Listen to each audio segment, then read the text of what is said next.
Hey, hey, welcome back to Cream City Dreams.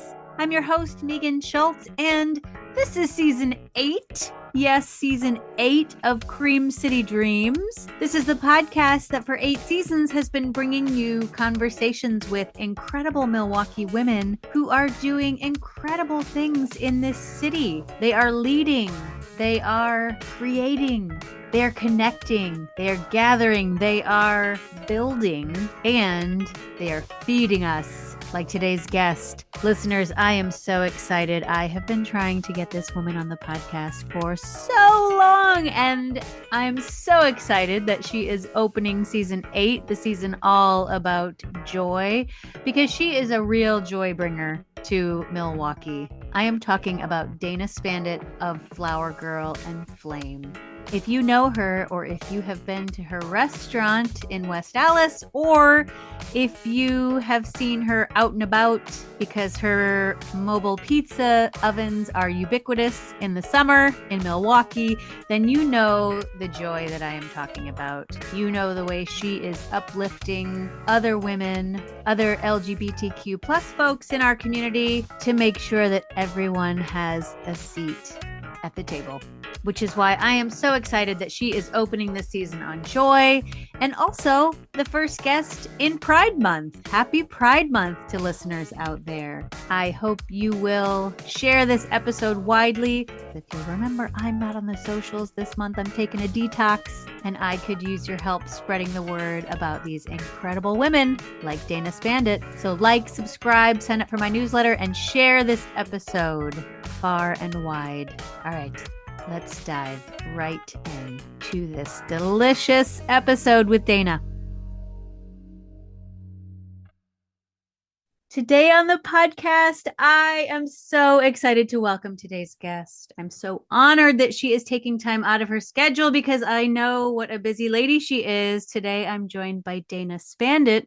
And unless you have been living under a rock since 2020, you will know her as the owner and chief pizza slinger at Flower Girl and Flame, as well as the owner of Everyone's Ice Cream and Everyone's Table, which is their private event space for part of the year, while she and her team are out with their mobile pizza ovens, and the Flower Girl and Flame restaurant for the other half, which just closed up shop until November. So we're super lucky to have her here today between gigs. Welcome, Dana. Gosh, you nailed that. Thank you.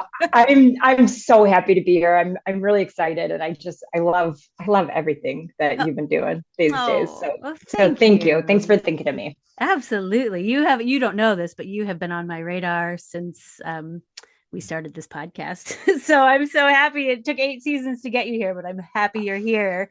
Awesome. Me too. And I know you get all the questions about pizza, and of course I want to talk about that. But I also asked you here specifically on this season of joy because I see you, yes, as someone who brings the food and the deliciousness and clearly a love of feeding people, but also as someone who has a pretty powerful platform in this city for building connection and community. And I see you as someone who is so intentional with her business and her choices and her determination to lift up other women and others in the LGBTQ plus community, and really all the people whose voices don't always get a seat at the table, right? And so I also see you as someone who does this with humility and this huge sense of fun and joy.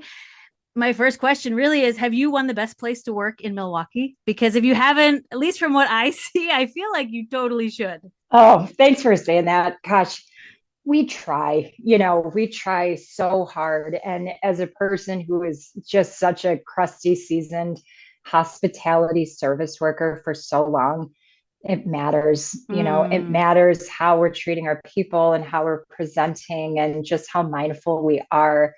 2020 peeled back so many layers on our treatment of hospitality workers. And I mean, geez, so much more people of color and just supply chain and all of that stuff. But, when I started this business, and you said intentionality, but yes, everything is very intentional down to the way that we speak to our people and all of that.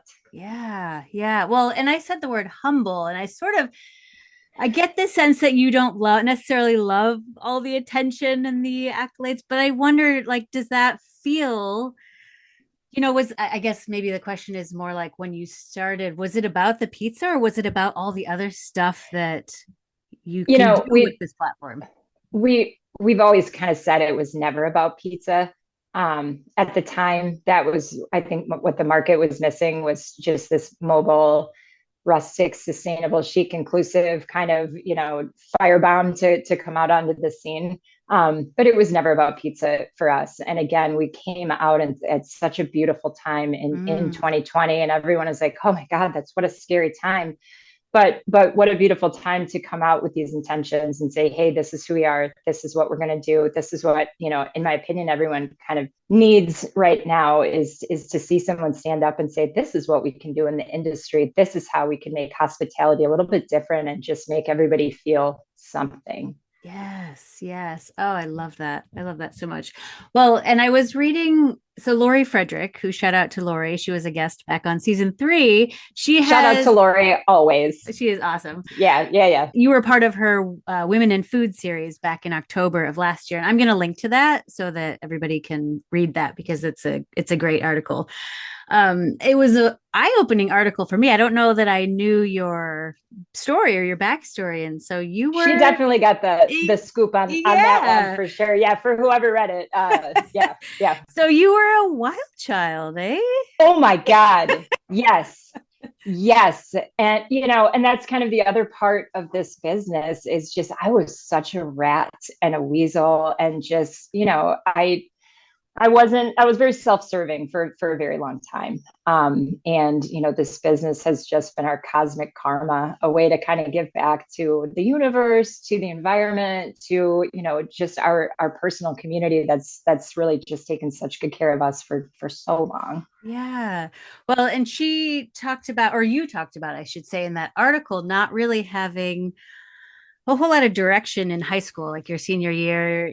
She said, or you said to her that you hadn't applied to any colleges. This was at a time when the Food Network was big. And so tattoos and knives and open flames and cigarettes looked appealing, I think is how she phrased that. Mm-hmm. And you also said that you were angry back then. And I'm wondering if I can be curious and it's not being too nosy, what were you angry at? What which I suppose is a way of asking kind of what nudged you in your direction. Yeah, I mean, I have a therapist and we're trying to figure out where the anger came from. But honestly, I mean, back then, and this was late 90s, I was really struggling with coming out and with sexuality. And I just saw a meme the other day and it was like people, 20 years ago coming out versus people now coming out. And not to say that people's experiences now are easier, but I mean, I hope that the world is a little smoother now for people to feel more comfortable. But I mean, back then I truly thought that my life was over, 15 years old in my bedroom at night or whatever. And I just like, am I Patrick Swayze or do I want to be with Patrick? I was the Patrick Swayze back then. And I had a really, really hard time wrestling with it. I didn't want to go to weddings because I couldn't have a wedding. There's just a lot of those angry feelings swirling around. I've had a lot of really negative energy and experiences and yeah. Yeah. And that parlayed into the beginnings of the career in the restaurant industry. Yeah, I definitely I felt a little bit hopeless and it was kind of, I joke about the fire and the knives and all that, but it was kind of like, I'd read Anthony Bourdain's books and I wanted to be a fringe person because I thought that that's kind of all that there was for me. And now I realize restaurants and hospitality can be so beautiful and we don't have to be these background creatures or whatever.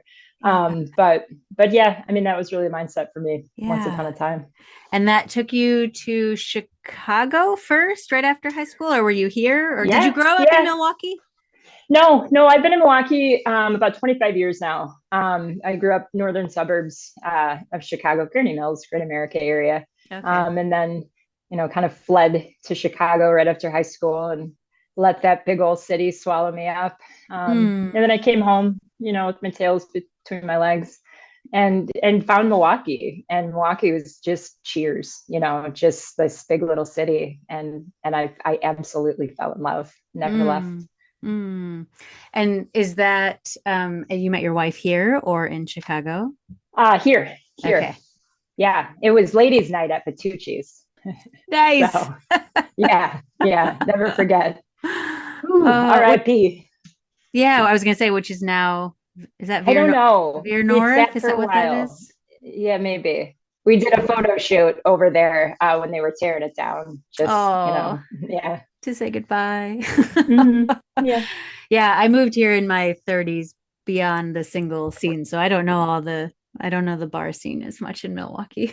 Yeah. Yeah. So when you got here, you were still obviously in the hospitality industry. Were you working at all of the upscale restaurants here? Were you all over? No, yeah, I mean, I was all over. I was really at that time struggling to get sober and stay sober.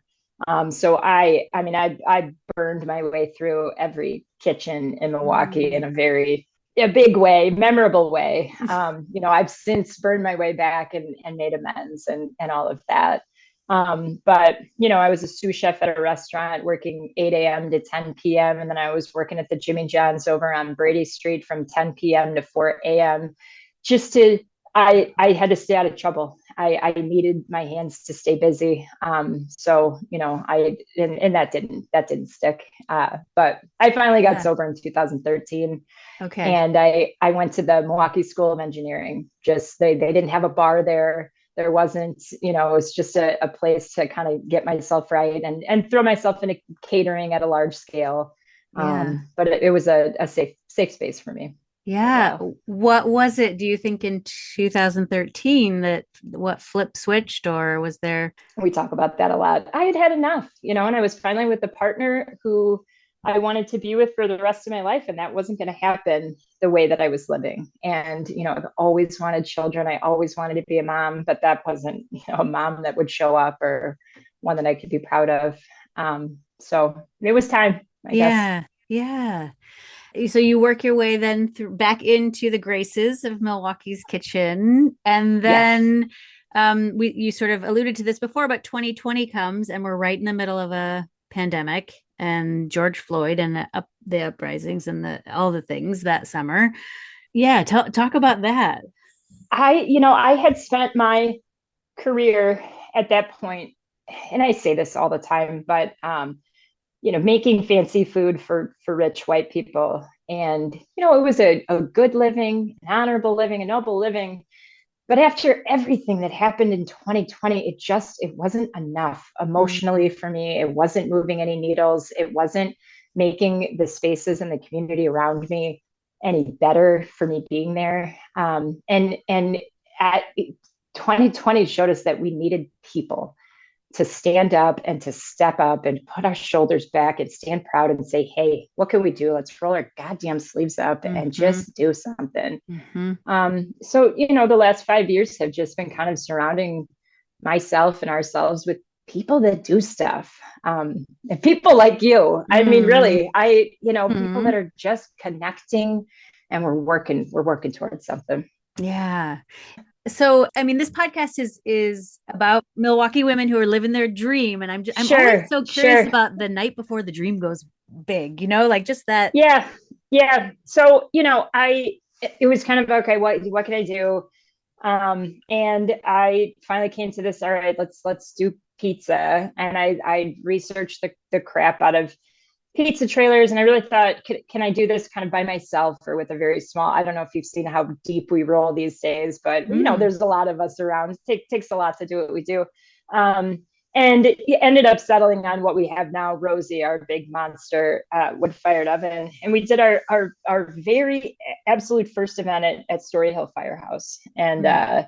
And our next one was at Alice's Garden. And we kept going back to that garden, and the lines grew, and we shit the bed all over and over again, right? I mean, it got so busy, and this was heavy COVID in 2020, and Yeah. Alice's Garden was the first place that said, hey, get off of the streets and just come to the garden and put a mask on, whatever. And people came, and week after week, the lines would go around the fence, and we had, there was joy again, and just that, seeing the people. And I know we were still a little bit separate, but that was it. And we in 2020 we put a single edible flower in the middle of every single pizza.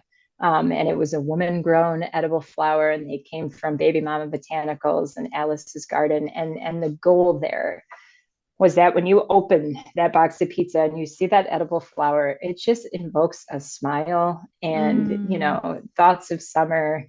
And it just made people happy. And, finally someone was like, what's up with, oh, do I eat the flower? What's up with the flower? And it was just, did it spark joy? Just a little. Eat it, don't eat it, whatever, but it's beautiful. And we needed that. And we need it now. We always need it. Yes. Yeah. So was Flower Girl and Flame the company, or you started by buying that oven? Got that. And then we started workshopping. We had Samantha Everett. She owns Pretty Lethal Designs, and she brands cannabis companies.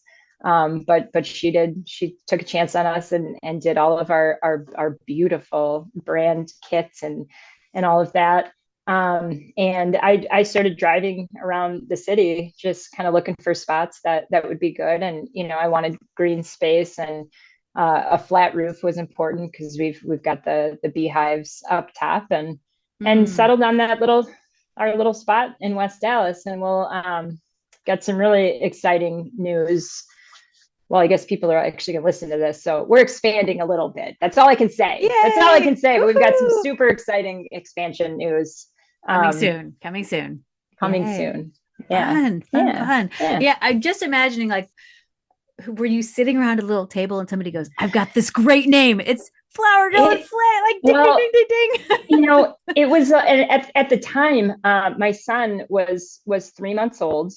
And so this all happened between the hours of 2 a.m. and 5 a.m. And it's breastfeeding. And I had my little notebook, and I, hunched over, and I have my notebook, and I still have, the pages of that initial business plan and that initial menu. My first 2 emails that I sent starting this business, the first one was to Venus Williams, and the second one was to Stephen Petro of the Fundy Farm Market. To just say, hey, I want to be as intentional as possible. And I've been moving in those spaces, and the Fondy Farm, the Alice's Garden, just to make those very intentional connections of who is behind the food that we grow. And I mean, almost everything we're bringing in, we've made eye contact with the farmers. We're shaking their hands. We're hugging when it's coming in. And again, 2020 peeled back that layer of just, who's it coming from and where's your supply chain? And we've really shortened, that as much as we possibly can, pretty much with everything we're using. I love that. Were you a part of, I know Alice's Garden was right across from, at the time, Tandem, and Caitlin was working with the World Central Food Kitchen. Were you a part of that in the pandemic? Yeah. That was a huge inspiration for us. When everything felt really hopeless, Jose Andres of World Central Kitchen had stepped in and started paying restaurants to make meals for underserved community, for the unhoused. And that's when that needle started to wiggle a little bit. It was like, holy shit, I've been doing braised short ribs and whatever else, fancy stuff. And to be able to put this good, honest food into these pans and deliver them. Well, so we would bring everything to the Tandem, and then they would be dispersed from there. But, when they were a little short staffed with that, and we were bringing them directly to the people in our community, that's really where it all started, and just needed more of that. Yes. Where do you think that spirit came from in you? Something to do in your childhood with your folks, or do you think it was being in that industry and seeing how people were treated? Yeah, I'd say it's a little bit of both. I've watched my mom for years, and she was a public school teacher, one of the most noble professions. And in my opinion. But, for years watched her work those 12-hour days, come home, make us dinner, and then she'd be like off to the food pantry to go, whatever. We're always needed, called to do a little something beyond, I think, just existing. And my mom was really great about teaching us that kind of stuff.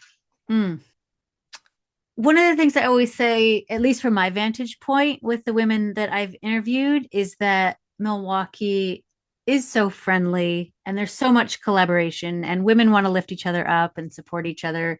But does it feel like that in the restaurant industry, or is this different? Because I feel like I've heard from different women restaurant owners. I had Nell on the podcast a while back. It's a little bit competitive. That's a really good point. And I haven't actually thought about that much. And, and I sit on the board of Let's Talk Women and, bringing women-owned businesses together. And, and I have been for the last 5 years.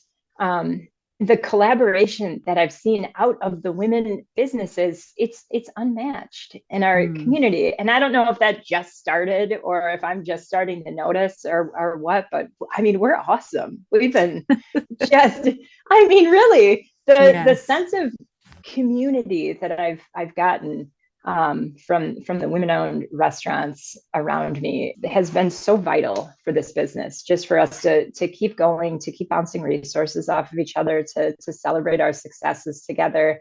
Our group text is amazing. Really. Yeah. I can't even imagine. Yes. Yeah. I mean, maybe it's Chicago was so long ago, but I wonder if other cities are like that, or if this is special to Milwaukee. I'd like to think so. I mean, and I think businesses that are special and that are working towards something, and it's not just I make food and I sell the food. When we're this community oriented, we did a field trip out to the Driftless region, and we got to visit our meadowlark who does our flour, and we rolled through there, and there was probably 12, 15 stops, and you're going to the Frank Lloyd Wright, Taliesin, and we're checking out the kitchen gardens, and we're at the Savannah Institute, and we're looking at all the edible trees that they're doing in this silvo pasture. And I asked everybody as we're going out there, and I go, are you guys all friends?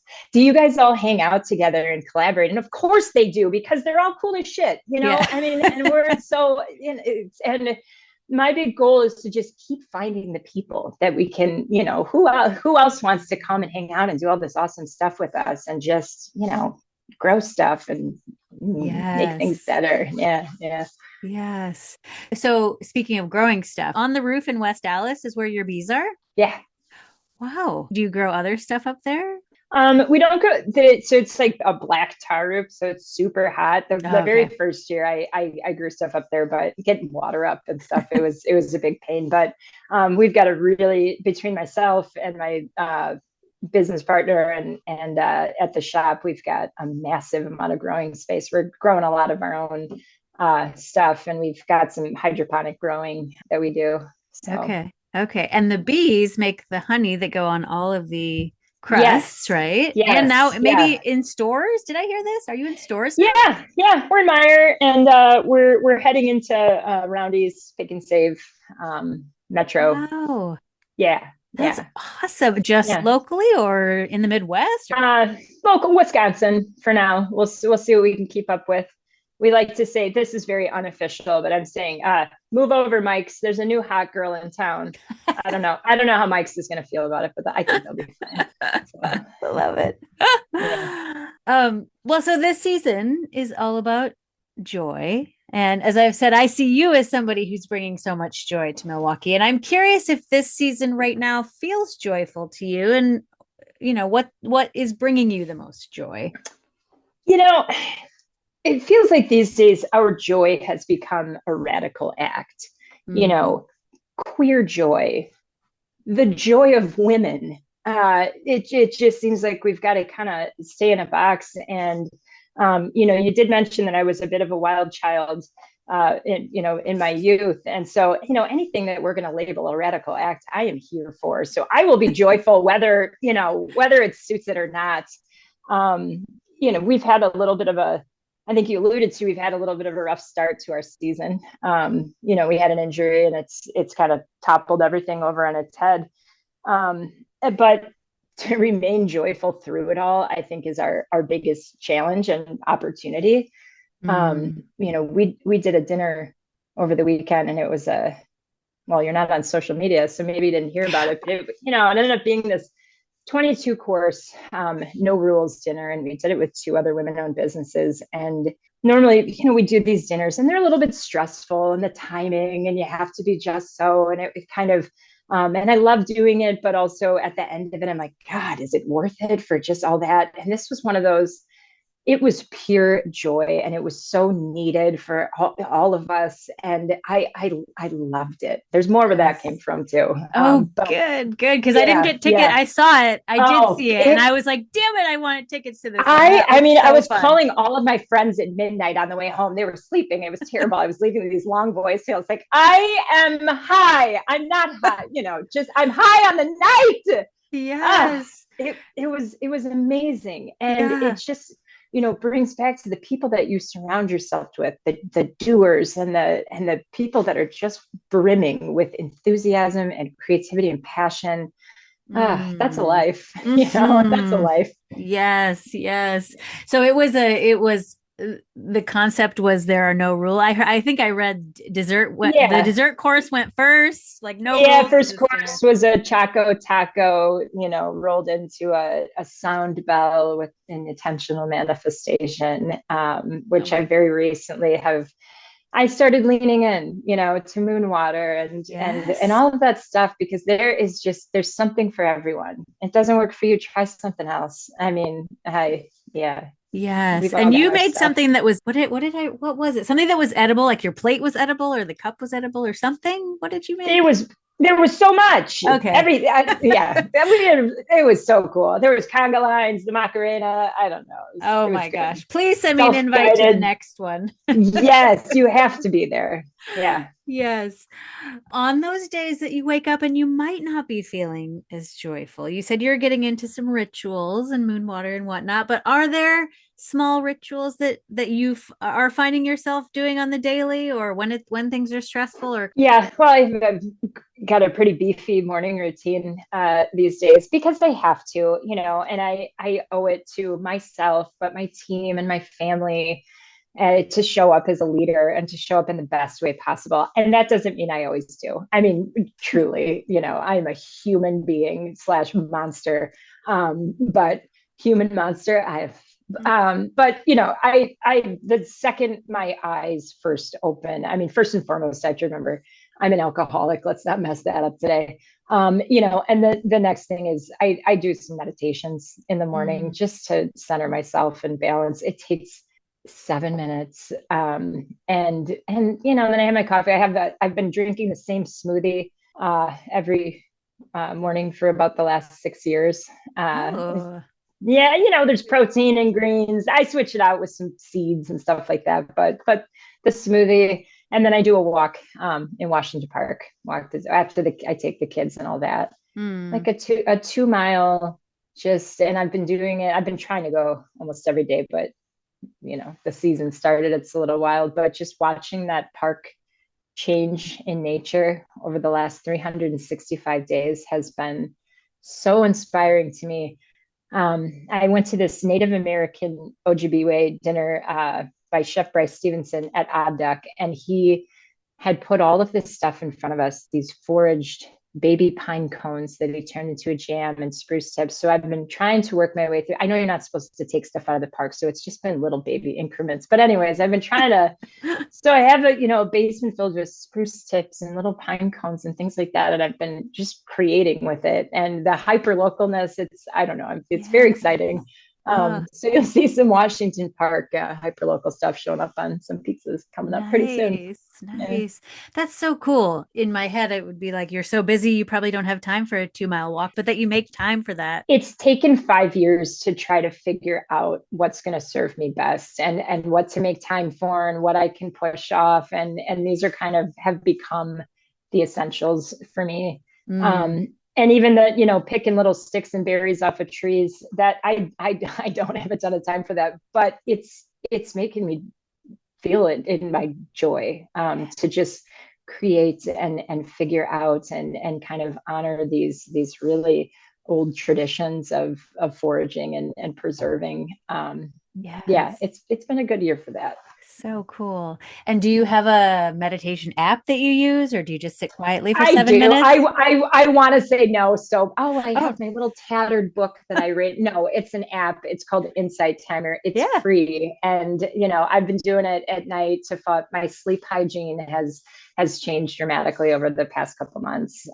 Just again, really trying to honor and Yeah. serve my body and the people around me. But yeah, I do a little meditation at night to wake up my best self and all that good Yes. stuff. Love it. Yeah. Love it. All right, I'm going to ask you about pizza, obviously. But when Okay. you order pizza, what's your favorite pizza? Why East? Why Oh, I love they're my neighborhood pizza. So why East? It fermented. And I remember I can't remember when they opened, maybe 2018. And they're in my neighborhood, and they're fancy and they're from Portland, and it's like, what even is fermented pizza? And they had an uphill battle because their pizzas were charred, and people are like, my pizza's burnt, and I love those guys. oh, Yeah. I wonder if they're like, this is Dana. Don't F it up. This is No, Dana's order. no, and we chat on Instagram and stuff like that, every now and then. So I really like those guys. And Curadero Club, that's our other one that's local, Ooh. right over on Vliet. They've been around forever. And they, the owner, Wally, is a little eccentric. Everyone knows him. And he does, hey, we got 100 free pizzas for the neighborhood today, kind of says stuff like that. And that's community. Yeah. It's not about a free, oh, I got a free pizza. It's the intention of it all. It's just, I love it. So yeah, Yes. those are my Yeah. go-tos. Yeah. And you mentioned your family. Are they sick of pizza? Like, do your kids, are they like, not pizza, mom? My wife will probably be sick of pizza forever. And the kids, they don't eat our Detroit style pizza. And so that's been a big point of contention. And they Mm. love Rocky Rococo and Jets. And recently my son was eating a slice of Jets, and he said, hey mom, he's 5. Can you serve this in your restaurant? And I I mean, he's 5, but I was so offended. My face turned. I'm like, you don't even know what you're talking about, kid. Like, jeez. But yeah, we're all pretty good for pizza Oh, these that's days. so funny. That's so funny. Well, and you told me a little while ago that what's next for Flower Girl and Flame may be something to do with fish. Well, yeah, yeah. Flower Girl Fish and Flame? Yeah, we started kind of a new concept last year where we're doing terra firma, so we're lighting fires on the ground, and we're hanging primal cuts of meat over it, and we're cooking whole fish, asado style over an open fire.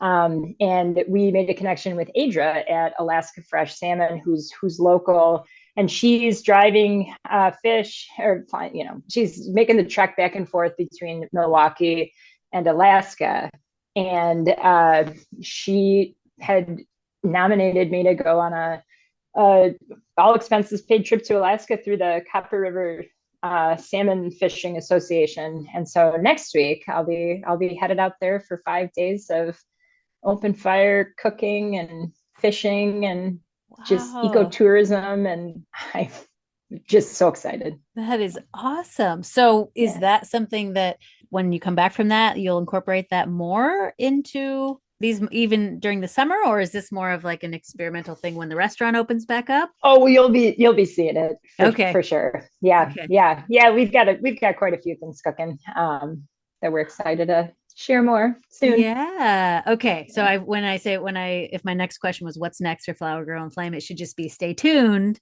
because they've got some Yeah, cool stuff cooking. yeah. We're taking over the building next door to us, that little white like gas station type building, to turn into a private event space with this open fire cooking concept and all that. But We haven't signed the papers yet. I mean, we haven't crossed all the T's and all that. So Okay. All right. So watch their socials, which are just a joy to watch anyway. This is part of why it's hard for me to leave socials because I miss fun things from yeah, from you guys. yeah. Who is a woman in Milwaukee? And I sort of always ask this, but I'm going to ask it in a different way. Who inspires you or who you see as really being a bringer of joy to the city? I'm going to say that is Britt Grosnick at Happy Joy Candy Co. right now. Mm. Um, yeah, she's a woman. I've known her for the last 5 years, and we've worked together in a few different capacities. And she, made like all of us do that big scary leap of leaving your full time job and then going now what and for her it was I sell cotton candy, now Mm. what and I have watched her just work to the point, and I mean her business name has joy in it, and she has just exemplified connecting people and bringing joy in these through events and hospitality and just having the most fun, and I'm just so proud of her. Mm. Does she have all the flavors of cotton, like chocolate cotton candy and She does a all of lot it? of really tons of fun stuff. Yeah, so she Okay. does all sorts of flavors, and she does event styling, and she's a close personal friend. She works with Flower Girl, and just yeah, she was our kind of ringleader for that 21 course dinner, and Oh, fun. she just nailed it. Oh, So that's so yeah, cool. Okay, well, it yeah, feels like that feels very appropriate for the season of joy. So yeah. I'll put a link. I'm hoping she has a website or some way people can She's get a got hold it. of She's her. got it all. Okay, Yeah, I'll put those in the yeah. show notes so people can enjoy that cotton candy out and about. And if people want to find you over the summer, how do they know where all your pizza will be? Yeah, so every Monday, we post on social where we're going to be that week, and we've also got a website with our kind of travel calendar on Okay. there. So Okay. And you take obviously you take bookings. I know you do weddings and all sorts of events. Are those full up for the summer? Do people have to book years ago yeah, to get you? yeah, we're booked. We're Yeah. booked for the summer for sure. But 26, 27, holla at your girls. Okay. Yeah. And this is a question I'm asking everybody on this season. What is your advice for people who are looking to find more joy in their life? Hmm. You know, when I first got sober, it was like we took everything away, and I was left with myself. And I had to do a lot of work to be comfortable with just being left with myself. And I remember the first concert that I went to in sobriety was Florence and the Machine at Summerfest, and I love Florence and the Machine, and I hated that show. I didn't know what to do with myself. I wasn't happy. I wasn't, and I was like, God, am I just destined for a life of sobriety that's miserable? And that's when, my wife and I took a gardening class. And well, I don't know if she loved it, but I loved it. And we actually just found our little plot map from 10 years ago or whatever. And I loved it. And it brought me joy. And then we added in a beehive, and Mm. that brought me joy. And then, we added in a chicken coop. And I don't mean go crazy and start adding all this stuff, but find the joy. I think we have to take just a little bit to find it either in ourselves or out there. And it takes a little bit. Mm. I've tried a lot of stuff where I'm like, oh, that was not joyful. But I keep trying, and I Mm. think I'm there. So Ah, it I feel it. I feel it through the Zoom call. I feel it from your hugs when we're in person. You just radiate. I feel like you just radiate joy. And I'm so grateful that you joined me today on the pod. I know how busy you are running the restaurant and the catering and the ice cream and all the things. And so I'm so glad I could catch you before the summer really I mean, I think it's already started, frankly, but I'm I'm so grateful that I could catch you for an episode today, and I'm so grateful that you exist in this city for all of us to watch and to be around you in your orbit. I think you're awesome. You are just I feel the same way about you. I mean, really, thanks for having me, and thanks for doing this, just amplifying people's stories for us all to listen to. It's wonderful. Thank you. Thank you. Oh, love. Well, I'm going to say, listeners, that was worth the wait. 8 seasons. Finally got Dana Spandet on the show. What a gem. If I wanted someone to talk about joy as resistance, joy as a radical act, joy as a right, I think Dana is the right person. And how lucky we are in Milwaukee to have a Dana. And what's cool about it is that she really does have a ripple effect. So, because we have Dana, I feel like we have so many other cool women who are watching what she's doing, watching how she is running her business, how she's using her platform, how she's elevating other women, and are also doing that. And I feel like that's what builds a strong community is people learning from each other, interacting with each other, and then lifting each other up. So thank you, Dana. And Flower Girl and Flame is not just one person, it's a huge team. So thank you to her team as well. It's interesting as I plan my seasons out and as I think about the women I want to interview in Milwaukee, it's always the women who are curious, who are, yes, doing what they do. And this is a podcast about dreams. So women who are living their dream, but who are doing it with intention and with a desire to somehow make the world a little bit better with what they do, whether it's pizza or whether it's dance or whether it's music or whether it's poetry or whether it's politics, whatever it is. I'm always so inspired and drawn to women who are doing it not just for the hustle, not just for the money, not just for the accolades, although those are nice, but who are doing it because they want to make change or create change or inspire change. And so, yes, Flower Girl and Flame is a pizza shop, an ice cream shop, and